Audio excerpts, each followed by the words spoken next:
गांव में अर्जुन नाम का बहुत गरीब व्यक्ति रहा करता था। अर्जुन की पत्नी रुक्मणी गांव के दूसरे घरों में बर्तन साफ करती थी और अर्जुन गांव के मुखिया के घर पर उसकी भैंसों की देखभाली का काम किया करता था। एक दिन अर्जुन मुखिया की भैंस को नहला रहा था कि तभी मुखिया उसके पास आकर बोला, ठीक से नहलाओ अर्जुन। वैसे भी मैं आजकल देख रहा हूँ कि तुम काम बड़े ही बेमन से किया करते हो। ये आप कैसी बातें कर रहे हैं मुखिया जी? मैंने कभी भी मेहनत से जी नहीं चुराया। हाँ, पता है। बोल तो ऐसे रहे हो जैसे कि सारा दिन खेतों में बैल की तरह काम करते हो। अरे तुमसे तो ठीक से तबेला भी नहीं संभलता और बात करते हो मेहनत की। इतना बोलकर मुखिया अपने पैर पटकता हुआ वहां से चला गया। शाम को अर्जुन घर पर आ गया। रुक्मणी, मुझे बहुत तेज भूख लगी है, जल्दी से भोजन लगा दो। अर्जुन की बात सुनकर रुक्मणी आंखों में आंसू लिए हुए अर्जुन से बोली, घर का राशन खत्म हो गया है जी, मैं भोजन कहाँ से लाऊं? दोपहर से मैं आप ही का इंतजार कर रही थी। तो तुमने पहले क्यों नहीं बताया? सुबह जब आप काम पर गए थे तब मैंने इशारों में आपसे कहा था कि राशन बिल्कुल ही खत्म हो चुका है। इसका मतलब हमारा मुन्ना सुबह से भूखा है। 3 घंटे से उसका रो रो कर बुरा हाल हो चुका था। बड़ी मुश्किल से उसे चुप कराकर सुलाया है। बेचारा बच्चा, क्या जाने परिवार की आर्थिक स्थिति। तुम इतनी मेहनत से दूसरों के घर पर बर्तन मांजती हो, कुछ भोजन वहीं से मांग लेती। पिछले कुछ दिनों से मैं बीमार चल रही हूँ, इसी वजह से मैं काम पर नहीं जा पा रही। जिन घरों में मैं बर्तन मांजती हूँ, मैंने उस हर घर का दरवाजा खटखटाया, मगर किसी ने एक पैसा भी नहीं दिया और ना ही एक रोटी का टुकड़ा दिया। अपनी पत्नी की बात सुनकर अर्जुन की आंखों में भी आंसू आ गए। अगले दिन अर्जुन मुखिया के घर पर जाकर मुखिया से बोला, मुझे आपसे कुछ बात करनी है मुखिया जी। बोलो, जरूर तुम पैसों की बात करोगे। मुझे कुछ पैसों की सख्त जरूरत है मुखिया जी। मेरे घर पर राशन पानी सब खत्म हो गया है। कल रात मेरी पत्नी और मेरा बच्चा भूखे ही सोए। आप तो जानते हैं मुझे अपनी कोई परवाह नहीं, लेकिन अपने परिवार को मैं किसी भी कीमत पर भूखा नहीं देख सकता। तो फिर इसमें मैं क्या कर सकता हूँ? अगर तुम्हारा परिवार भूखा मर रहा है तो फिर तुम कोई दूसरा काम कर लो। मैंने तुम्हारे हाथ थोड़ी ना रोके हैं। मुखिया जी, आप तो इस गांव के मुखिया हैं। अगर मैं मदद के लिए आपके पास नहीं आऊंगा तो फिर किसके पास जाऊंगा? मुखिया अर्जुन से कुछ बोलता कि तभी मुखिया का दोस्त प्रेमपाल वहां पर आ गया। प्रेमपाल अर्जुन की ओर देखकर बोला, तुम बिल्कुल सही कह रहे हो अर्जुन। तुम्हें मदद के लिए मुखिया जी के पास ही आना चाहिए। कहो, तुम्हें कितने पैसों की जरूरत है? प्रेमपाल की बात सुनकर अर्जुन के चेहरे पर खुशी के भाव झलकने लगे। मुझे बस उतने ही पैसे चाहिए प्रेमलाल जी, जितने में मैं अपने घर के लिए 1 महीने का राशन खरीद सकूं। उसके बाद मुझे कोई चिंता नहीं। प्रेमपाल मुखिया की ओर देखकर बोला, मुखिया जी, अर्जुन को कुछ पैसे दे दो। मुखिया ने न चाहते हुए भी अर्जुन को कुछ पैसे पकड़ा दिए। अर्जुन खुशी खुशी वहां से चला गया। मुखिया क्रोधित होता हुआ अपने दोस्त की ओर देखकर बोला, ये क्या हरकत है प्रेमलाल? सिर्फ दोस्ती की वजह से मैं चुपचाप रह गया। तुम गांव के मुखिया जरूर बन गए हो, लेकिन तुम मूर्ख के मूर्ख ही रहोगे। मैं तुम्हारी बात का मतलब नहीं समझा। प्रेमपाल मुखिया के कान में कुछ कहने लगा। प्रेमपाल की बात सुनकर मुखिया के होठों पर रहस्यमयी मक्कारी की मुस्कुराहट आ गई। इधर अर्जुन खुश होता हुआ अपने घर पर चला गया और खुश होते हुए वो पैसे उसने अपनी पत्नी के हाथ में रख दिए। मुखिया जी दिल के बहुत अच्छे हैं रुक्मणी। आपने बिल्कुल सही कहा जी। मैं बता नहीं सकती इन पैसों को देखकर मैं कितनी खुश हूँ। सबसे पहले मैं बाजार जाकर कुछ राशन खरीद कर ले आती हूँ। मुन्ना कल से भूखा है। कुछ देर बाद रुक्मणी बाजार से राशन खरीद कर ले आई।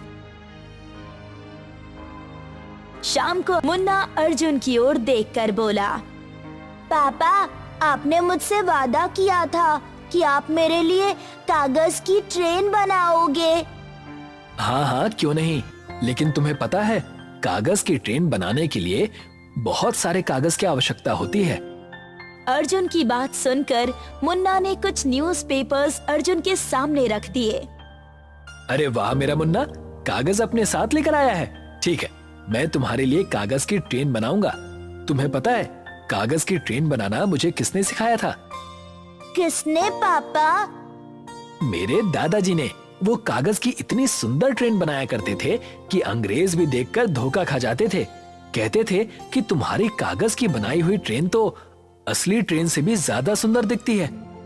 कुछ ही देर में अर्जुन ने बहुत ही सुंदर कागज की ट्रेन बनाकर तैयार कर दी। मुन्ना उस कागज की ट्रेन को देखकर बहुत खुश हो गया। पापा, आपकी ट्रेन तो बिल्कुल असली मालूम पड़ती है। मुन्ना, क्या तुमने असली ट्रेन कभी देखी है? हमारे गांव में तो ट्रेन है ही नहीं। हाँ, देखी है पापा। काका के घर पर एक बड़ा सा टीवी लगा है ना, मैंने टीवी के अंदर ही ट्रेन देखी है। इतना कहकर मुन्ना वो कागज की ट्रेन लेकर खेलने चला गया। तभी वहाँ पर अर्जुन की पत्नी आ गई। आपको तो पता है ना, हमारे गांव में सरकार की तरफ से कुछ रेलवे विभाग के कुछ कर्मचारी आए हुए हैं। ये तो बहुत खुशी की बात है। हमारे गांव में रेल की सेवा है ही नहीं।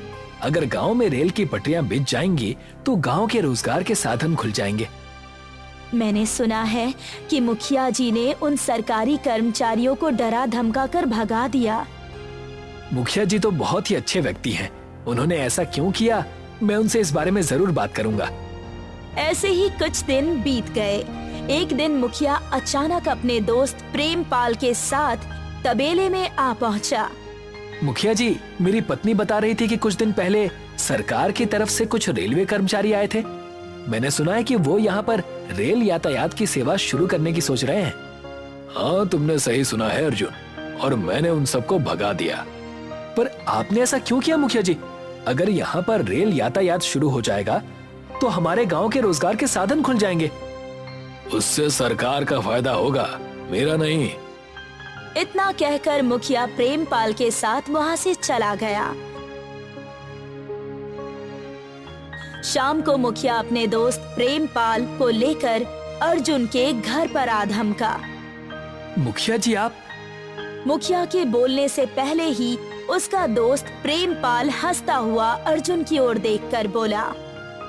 तुम्हें याद है अर्जुन, कुछ दिनों पहले तुमने मुखिया जी से भारी ब्याज पर कर्ज लिया था, तो तुम समय पर नहीं चुका पाए। इसीलिए वादे के मुताबिक तुम्हें इस घर को अभी और इसी वक्त खाली करना होगा। ये कैसी बातें कर रहे हैं आप? मैंने तो मुखिया जी से मदद मांगी थी। मैंने किसी की मदद करने का ठेका नहीं ले रखा। तुम्हारे ऊपर ब्याज लगाकर इतने पैसे बन गए हैं कि तुम 7 जन्मों तक उन्हें नहीं चुका सकते। इसीलिए तुम अपने परिवार के साथ सीधे तरीके से इस घर से निकल जाओ, नहीं तो मैं तुम्हें धक्के देकर बाहर निकाल दूंगा। मुखिया ने अर्जुन को घर का कोई भी सामान तक नहीं लेने दिया, मगर अर्जुन का बेटा मुन्ना अपने कागज की ट्रेन लेने के लिए बुरी तरह से रोने लगा। इस कागज की ट्रेन से भला क्या होगा मेरा? ये तो बाजार में कौड़ियों के भाव भी नहीं बिकेगी। जाओ, अपने इस कागज की ट्रेन से जंगल में खेलते रहना। अर्जुन मुन्ना को लेकर अपनी पत्नी के साथ रोता हुआ अपने घर से निकल गया और एक पेड़ के नीचे रोने लगा। अर्जुन और रुक्मणी रोते रोते पेड़ के नीचे ही सो गए, मगर 7 साल का मुन्ना कुछ देर बाद सब कुछ भूलकर उस कागज की ट्रेन से खेलने लगा। तभी उस पेड़ के नीचे से उसे उसकी ही उम्र की छोटी सी लड़की दिखाई दी। कौन हो तुम? मैं इसी पेड़ के ऊपर रहती हूँ। क्या भला कोई पेड़ के ऊपर भी रह सकता है क्या? वो सब छोड़ो, क्या तुम मुझे अपनी कागज की ट्रेन दिखा सकते हो? क्यों नहीं, हम दोनों साथ मिलकर इस कागज की ट्रेन के साथ खेलते हैं। मुन्ना और वो छोटी सुंदर लड़की खेलने लगे। तभी रुक्मणी और अर्जुन की आंख खुल गई। मुन्ना, तुम किसके साथ खेल रहे हो? अर्जुन ने इतना कहा ही था कि तभी एक तेज धमाके के साथ एक सुंदर युवती उस सुंदर छोटी सी लड़की के पास आकर खड़ी हो गई। ये मेरी पुत्री है। हमारा परिवार इसी पेड़ के ऊपर रहता है। मैं पेड़ों की जादुई महारानी पेड़ानी हूँ। अर्जुन और रुक्मणी बुरी तरह से घबरा गए। घबराओ मत अर्जुन। तुम मेरा नाम कैसे जानती हो? तुम जानते हो तुम्हारे दादाजी को कागज की ट्रेन किसने बनाना सिखाया था? मेरे पिताजी ने। तुम्हारे दादाजी अक्सर इसी पेड़ के नीचे बैठकर कागज के खिलौने बनाया करते थे। तुम्हारे साथ बहुत बुरा हुआ अर्जुन। अर्जुन की आंखों में आंसू आ गए। मेरे साथ धोखा हुआ है। चिंता मत करो, उन्हें उनके किए की सजा मिल जाएगी। उन्होंने तुमसे तुम्हारा घर छीना है ना?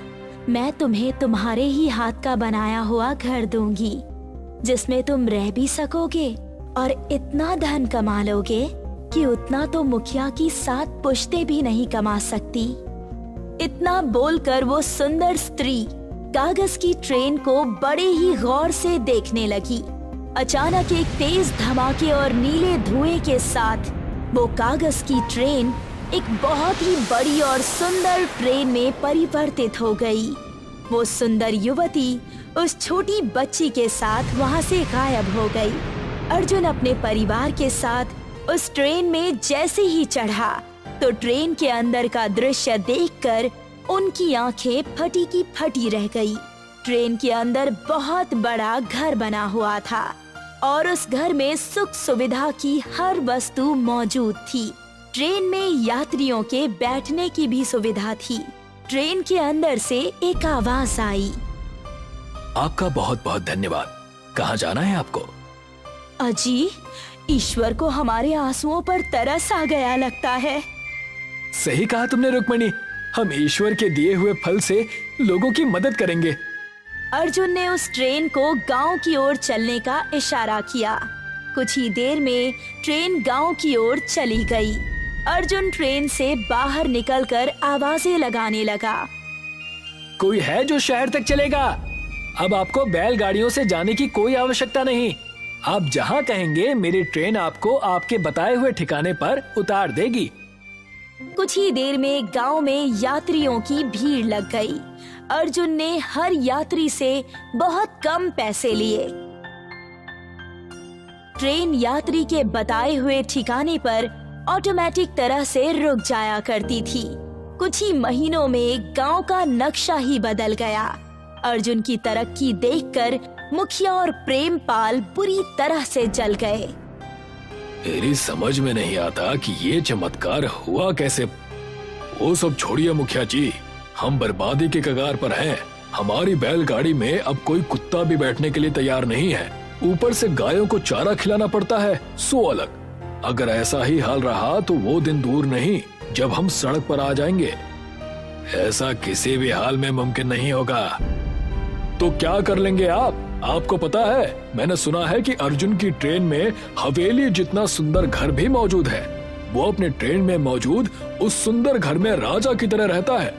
और उसका बेटा मुन्ना, क्या नहीं है आज उसके पास? वो गांव के बच्चों को मुफ्त में खिलौने बांटता फिरता है। चिंता मत करो, आज हम दोनों उसकी ट्रेन में भेस बदलकर यात्री बनकर जाएंगे और चलती ट्रेन से अर्जुन को धक्का दे देंगे। मुखिया और प्रेमपाल वेश बदलकर अर्जुन की ट्रेन के अंदर घुस गए।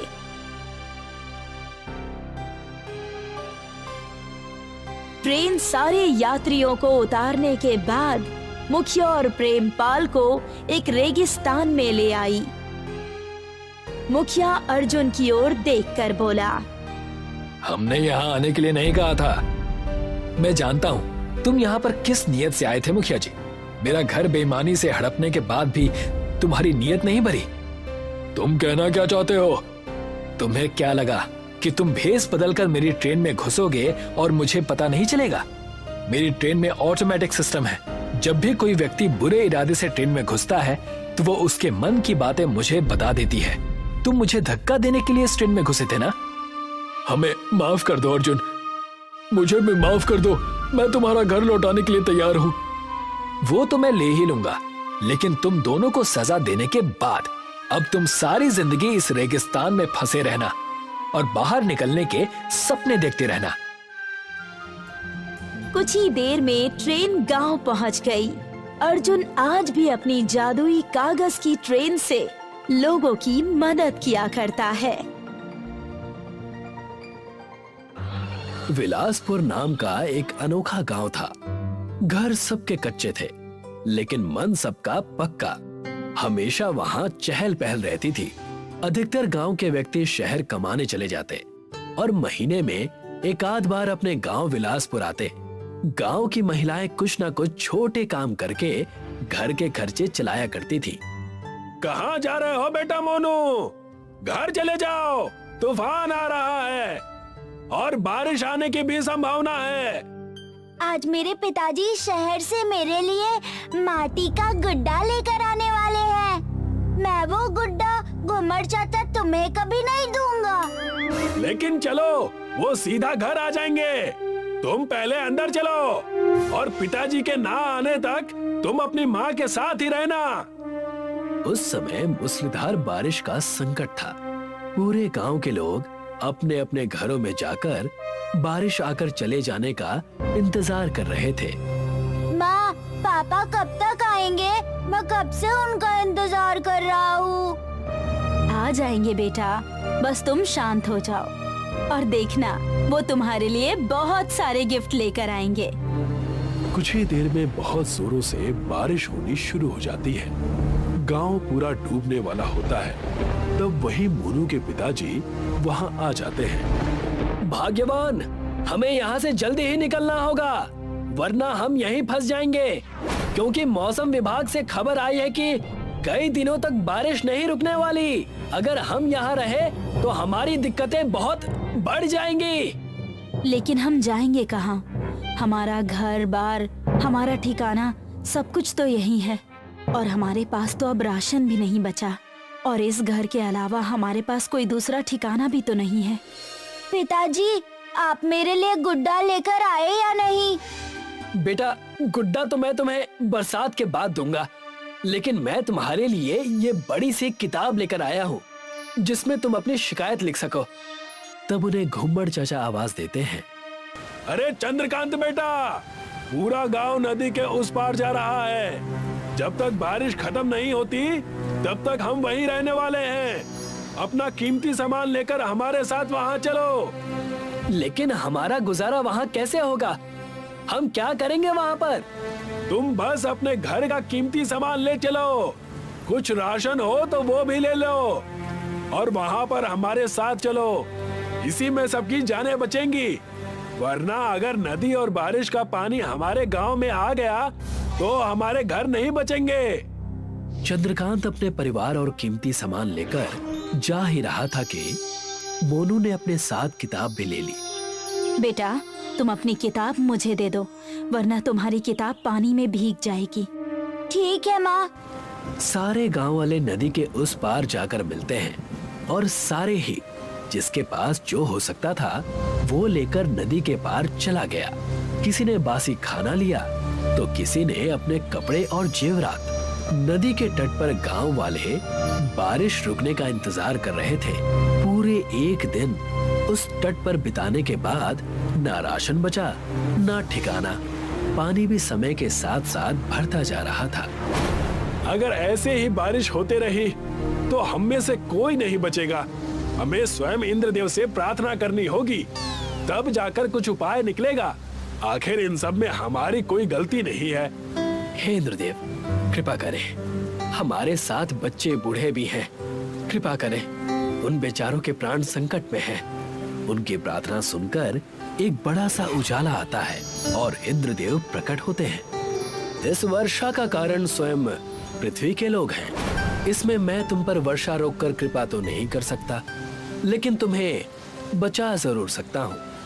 तुम्हारे पुत्र के पास एक कागज की किताब है। उस कागज की किताब से वो जितने भी घर बनाएगा वो बड़े हो जाएंगे और बारिश में भीगेंगे भी नहीं। जैसे ही वर्षा खत्म होगी सारे घर समाप्त हो जाएंगे।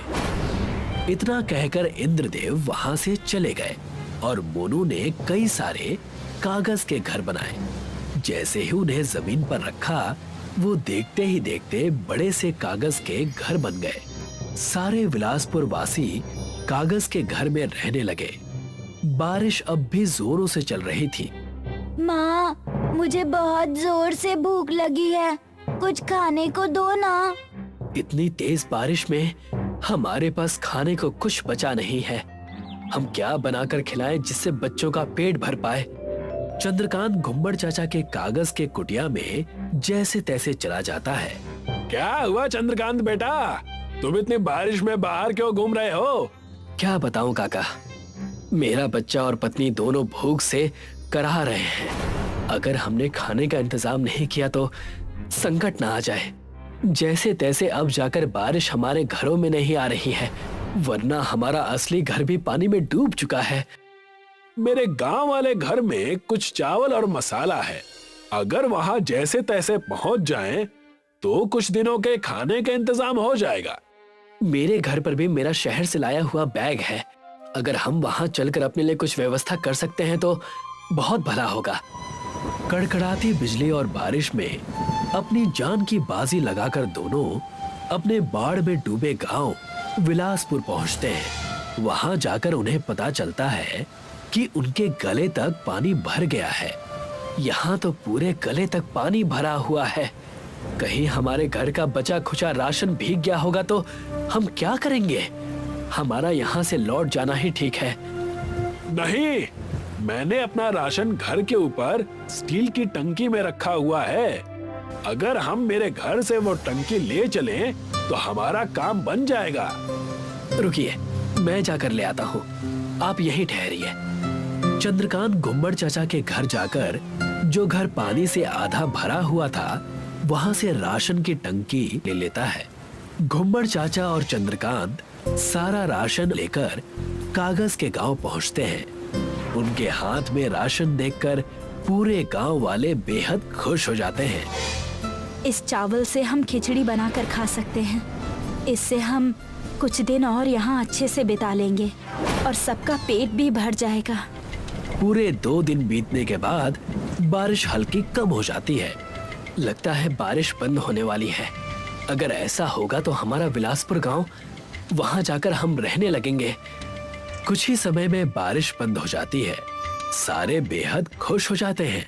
बारिश के बंद होते ही कागज का गांव इंद्रदेव के कहे अनुसार गायब हो जाता है। सारे अपने गांव विलासपुर पहुंचकर पानी कम होने का इंतजार करने लगते हैं। अरे देखो, कच्चे घर इतने भीगने के बाद भी नहीं डूबे। ये जरूर इंद्रदेव की महिमा है। ये, अब मैं अपने असली घर में रहूंगा। हाँ बेटा, तुम अब यहाँ पर रहोगे। सारे गांव वाले अपना घर अच्छा पाकर खुशी खुशी विलासपुर में जीवन व्यतीत करने लगते हैं।